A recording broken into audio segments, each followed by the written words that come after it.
بھی ہیں حضرت صہیب رومی رضی اللہ تعالی عنہ۔ یہ اصل روم کے تھے۔ روم جو ہے وہ عرب سے بحر ہے، عربی نسل نہیں تھے، غلام تھے، بکتے بکاتے بچپن ہی میں مکے میں پہنچ گئے، کسی کے غلام۔ حضور صلی اللہ علیہ وسلم کی دعوت پہنچی تو مسلمان ہو گئے، اللہ نے آزادی بھی دے دی۔ جب ہجرت کا موقع آیا مکہ مکرمہ سے مدینہ منورہ کی طرف، مسلمانوں نے ایمان کی وجہ سے کہ اپنا ایمان بچ جائے، اس وجہ سے اپنا گھر، بیوی، بچے، وطن، علاقہ، کاروبار، جائیداد سب کچھ قربان کیا تاکہ ہمارا ایمان بچ جائے اور ہم تسلی کے ساتھ، اطمینان کے ساتھ اپنے ایمان کے مقتضیات پر، شریعت پر عمل کر سکیں سکون کے ساتھ۔ اس کے لیے انہوں نے مکہ سے ہجرت کی مدینہ طیبہ۔ اب ایک تو وہاں رشتہ داریاں تھیں، برادریاں تھیں، چھوٹے موٹے کاروبار تھے، گھر تھے، اور دوسرا یہ کہ وہاں بیت اللہ تھا۔ مسلمانوں کے لیے بیت اللہ کا قرب بہت بڑی دولت ہے، لیکن اس سارے کو قربان کیا صرف اس لیے کہ ایمان بچ جائے اور ایمان کے تقاضوں کے مطابق وہاں مدینہ منورہ میں آزادی کے ساتھ ہم اپنے مذہب پر عمل کر سکیں گے۔ تو ہجرت کی مسلمانوں نے، ایک موقع آیا حضرت صہیب رضی اللہ تعالیٰ نے بھی اکیلے ہجرت کی، مکہ مکرمہ سے نکلے، ہجرت کی نیت سے اکیلے ہیں۔ آگے قریش کا ایک گروہ، جماعت کافروں کی، انہوں نے آ کے راستہ روک لیا کہ بھی ہم نہیں جانے دیں گے۔ ان کو پتہ تھا اس کی یہاں کوئی برادری تو ہے نہیں، یہ تو اصل روم کا ہے، غلام تھا، آزاد ہو گیا ہے، یہاں تو اس کا کوئی برادری رشتہ داری تو خاندان تو ہے نہیں، تو کون اس کی طرفداری کرے گا۔ انہوں نے راستہ روکا تو حدیث میں واقعے میں آتا ہے کہ انہوں نے پوزیشن سنبھال کے، اس وقت لوگ اسلحے کو اپنا زیور سمجھتے تھے، غریب سے غریب کے گھر بھی اور کچھ نہ ہو اسلحہ ضرور ہوتا تھا، تو انہوں نے اپنے ترکش سے تیر نکالے اور خدا کی قسم کھا کر کے ان کو کہا کہ تمہیں پتہ ہے کہ میں کیسا تیر انداز ہوں، میرا تیر کبھی خطا نہیں کھاتا، اگر تم نے میرا راستہ روکا تو پھر جتنے میرے تیر ہیں یہ سارے میں تم پہ استعمال کروں گا، تیر ختم ہو جائیں گے پھر تلوار سے لڑوں گا، جب تک میرے ہاتھ میں تلوار رہے گی تم میرے قریب نہیں آ سکتے، اور جب میں تمہارے کئی سارے مار چکوں گا پھر اگر تم مجھے پکڑ بھی لوگے، میری تلوار ٹوٹ گئی تو مجھے کوئی غم نہیں ہے۔ ہاں البتہ اگر تم مال چاہتے ہو تو مکے میں جو میرا مال ہے میں چھوڑ کے آ رہا ہوں، میں تمہیں اس کا پتہ بتا دیتا ہوں، تم وہ مال لے لو اور مجھے آزادی سے جانے دو۔ وہ راضی ہو گئے، انہوں نے مال کا پتہ بتایا۔ یہ اب یہاں سے ابھی راستے میں ہیں، ادھر مدینہ طیبہ میں سرکار صلی اللہ علیہ وسلم پر یہ آیت کریمہ نازل ہوئی جو میں نے ابھی پڑھی ہے، سورہ بقرہ کی آیت نمبر 207۔ یہ آیت حضور صلی اللہ علیہ وسلم پر نازل ہوئی تو حضور صلی اللہ علیہ وسلم نے وہاں صحابہ کرام کے سامنے فرمایا، ربح البیع ابا یحییٰ۔ ابو یحییٰ یہ حضرت صہیب کی کنیت ہے۔ ابو یحییٰ نے بڑے نفع کی تجارت کر لی۔ حضور صلی اللہ علیہ وسلم فرما رہے ہیں مسجد نبوی میں صحابہ کرام کے سامنے، ابو یحییٰ یعنی صہیب رومی نے بڑی نفع کی تجارت کر لی ہے کہ اپنا مال دے کر کے اپنے جان اور ایمان کو بچا لیا، مال دے کر کے اپنی جان اور اپنا ایمان بچا کے آ رہے ہیں، تو انہوں نے بڑی نفع کی تجارت کر لی۔ حدیث میں آتا ہے کہ جب یہ مدینہ طیبہ پہنچے تو حضرت عمر فاروق رضی اللہ تعالیٰ عنہ اور بہت سارے صحابہ کی ایک جماعت ان کے استقبال کے لیے مدینہ سے باہر آئی ہوئی تھی۔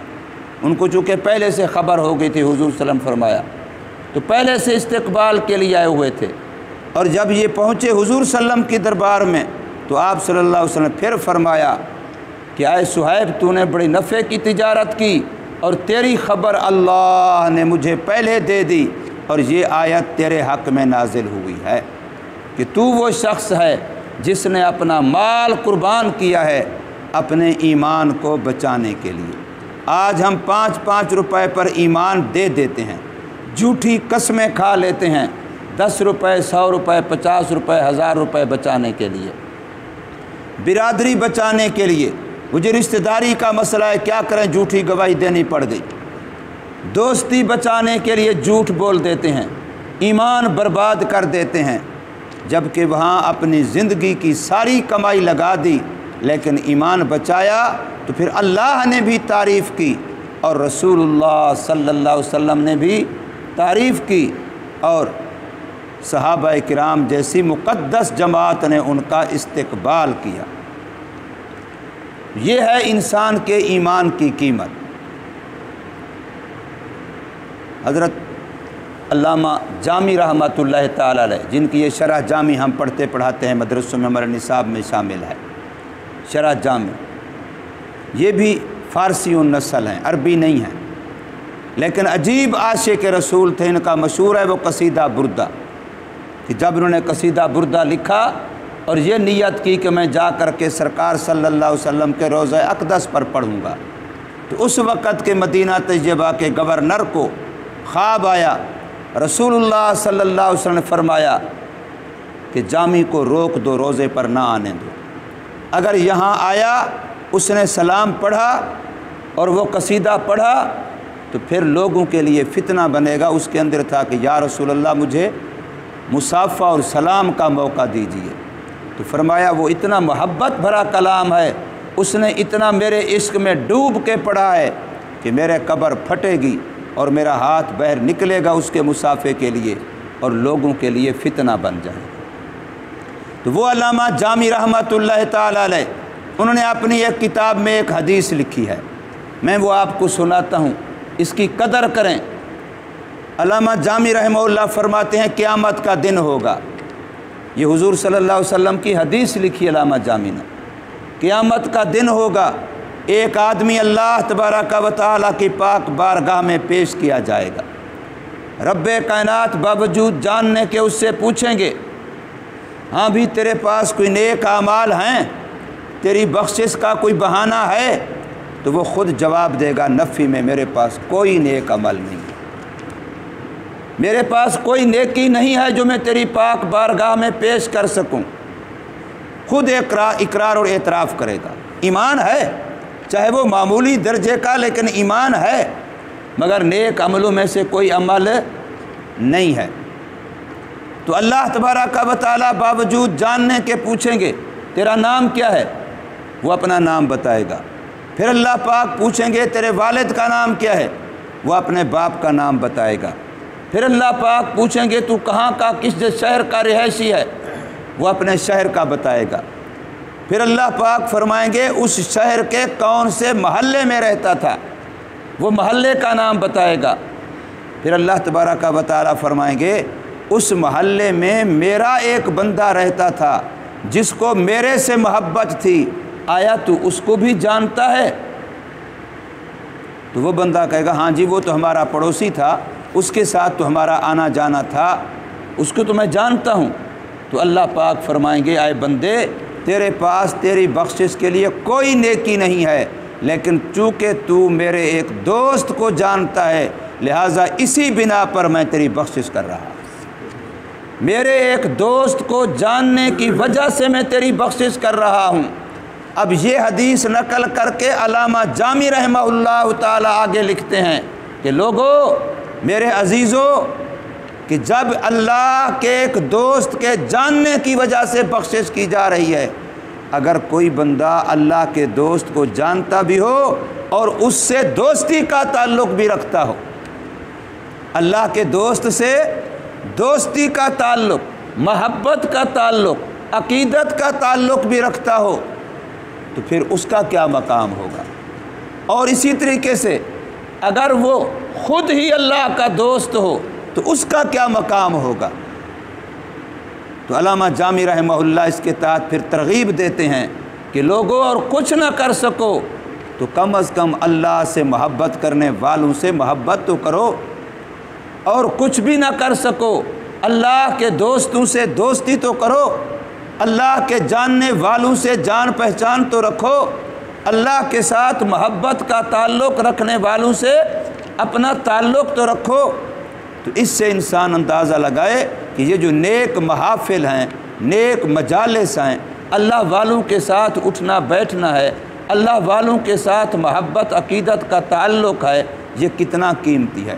یہ جو حضرت صہیب رومی اتنا قربانی دے رہے ہیں کہ اپنی زندگی کی پونجی دے کر کے ایمان بچا رہے ہیں، یہ کس بنا پر ہے؟ یہ اس بنا پر ہے کہ ان کو نبی پاک صلی اللہ علیہ وسلم سے تعلق اور محبت تھی، اور نبی پاک صلی اللہ علیہ وسلم سے بڑا اللہ والا کون ہے؟ اللہ سے محبت دوستی کرنے والا کون ہے؟ وہ حضور صلی اللہ علیہ وسلم کے صحابہ سے دوستی رکھتا تھا، خود نبی پاک صلی اللہ علیہ وسلم سے دوستی رکھتا تھا۔ اسی بنا پر جہاں وہ ہجرت کر کے گئے یہ بھی وہیں ہجرت کر کے جا رہا تھا۔ تو اللہ کے دوستوں سے دوستی کا یہ صلہ ہوتا ہے کہ رب کائنات پھر نیک اعمال کو نہیں دیکھتے، بس میرے دوست سے تیری دوستی ہے۔ آج ہم دیکھیں کہیں کوئی بندہ سفر میں مل جائے اور وہ تعارف میں یہ کہہ دے کہ میرا فلاں سے تعلق ہے، تو وہ ہمارا دوست ہو، تو بندے سے دوستی محبت ہو جاتی ہے کہ نہیں ہو جاتی؟ کہ یار تو وہاں کا نکل آیا، میرا تو وہاں فلاں دوست رہتا ہے، وہ کہ یار وہ تو میرا بھی دوست ہے۔ اب دوست کا دوست ہونے کی وجہ سے کتنا تعلق بن جاتا ہے، کتنا محبت بن جاتی ہے، اوپراپن ختم ہو جاتا ہے، اجنبیت ختم ہو جاتی ہے، اپنائیت ہو جاتی ہے، انسیت ہو جاتی ہے، قربت ہو جاتی ہے۔ تو جب ایک انسان کی دوستی کی وجہ سے یوں اتنا متاثر ہوتا ہے تو پھر اللہ کی دوستی، تو اللہ اس کی کتنی بڑی قدر کرے گا۔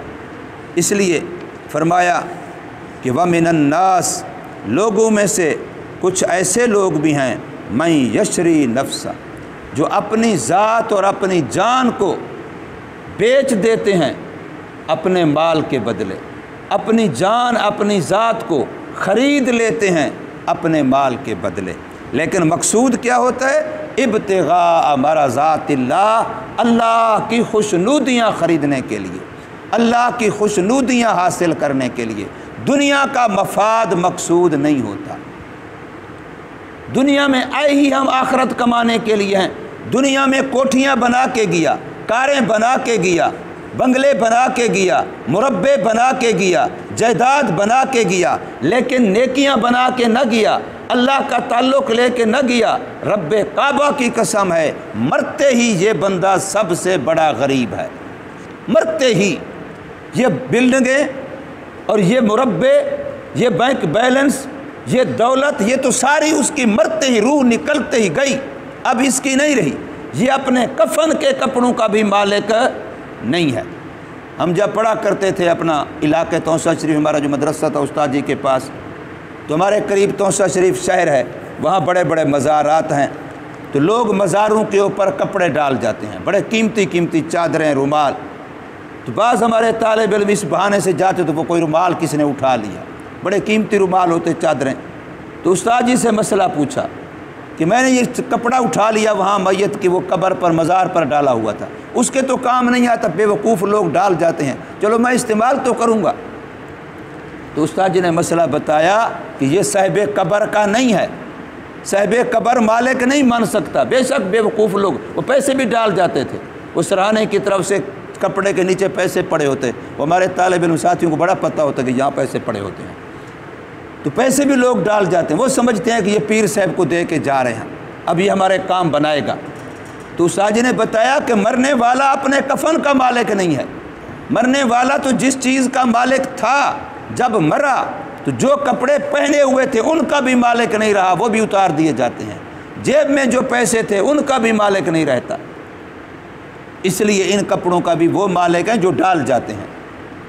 جیسے لوگ قبروں میں آ کر قبرستانوں میں کوئی مرغا چھوڑ جاتا ہے، کوئی بکرا چھوڑ جاتا ہے، کوئی فلاں، وہ جی منت منوتی کے ہیں، جو بھی نیت ان کی ہوتی ہے، تو اب وہ نہ قبر والے مالک بنتے ہیں، مالک وہی ہوتے ہیں جو چھوڑ جاتے ہیں، جو کپڑا ڈال جاتے ہیں، لیکن ان کو نہیں پتہ ہوتا کہ مالک ہم ہیں، وہ اپنے خیال میں سمجھتے ہیں ہم نے دے دیا ہے۔ تو بہرحال مرنے کے بعد کچھ نہیں رہے گا ملکیت میں، رہیں گے تو کون رہیں گے؟ نیک اعمال رہیں گے۔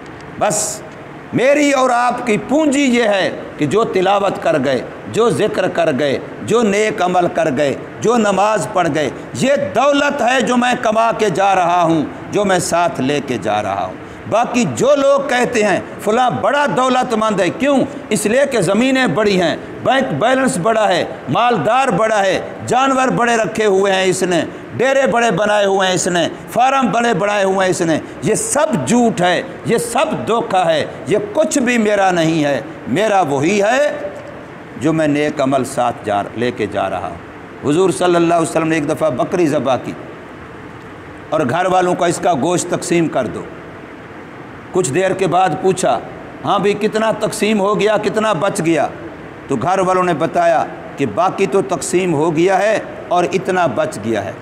فرمایا جو تقسیم ہو گیا ہے وہ بچ گیا ہے، جو بچا ہوا ہے یہ نہیں بچا ہے۔ جو تقسیم کر دیا ہے وہ بچ گیا ہے، اس لیے کہ وہ اللہ کی بینک میں ہمارے لیے جمع ہو گیا ہے، اب وہ ہمارا ہے، وہ بچ گیا ہے۔ اور جو اب خود ہم کھائیں گے بچا ہوا، یہ نہیں بچا ہے۔ بچہ وہ ہے جو ہم نے اللہ کو دے دیا ہے۔ تو اس لیے نیک اعمال یہ ہماری پونجی ہیں، یہ ہمارا سرمایہ ہے، یہ ہماری دولت ہیں۔ سب سے بڑا امیر وہی ہے جس کے پاس نیکیاں زیادہ ہیں۔ اللہ تبارک و تعالی ہمیں سمجھ نصیب فرمائے، عمل کی توفیق۔